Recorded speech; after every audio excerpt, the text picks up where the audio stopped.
ভাই 200 টাকা পাঠিয়ে দে, খুব জোরে খিদে পেয়েছে। আমি একটা ধাবায় বসে আছি, টাকা নেই বলে কিছু খেতেও পারছি না। আমার কাছে টাকা নেই।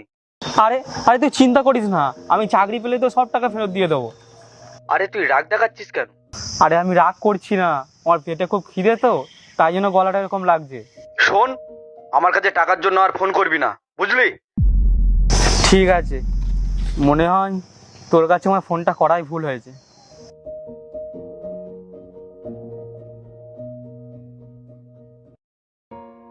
স্যার, এই নিন, খেয়ে নিন। আমার কাছে টাকা নেই এটা খাওয়ার মতন। স্যার, আমি কি আপনার থেকে কোনো টাকা চেয়েছি? আর আপনি তো ক্ষুধার্ত, খিদে পেয়েছে। ক্ষুধার্তদের খেতে দেওয়া একটা ভালো কাজ। এই নিন।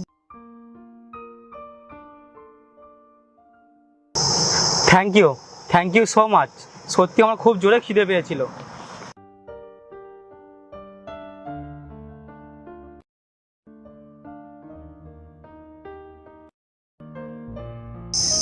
একটা কথা জিজ্ঞেস করব? কিছু মনে করবেন না তো? হ্যাঁ, জিজ্ঞাসা করুন। আপনাকে দেখে তো খুব ভালো ঘরের মনে হচ্ছে, ভালো জামা কাপড়ও পরে আছেন।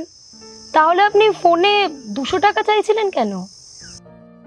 আসলে কি জানো তো, জীবনটা না সব সময় সহজ হয় না। আমি গ্র্যাজুয়েশন কমপ্লিট করার পরে বাবাকে বলেছিলাম আমি ব্যবসা করব, কিন্তু বাবা বলে না, তোকে চাকরি করতে হবে।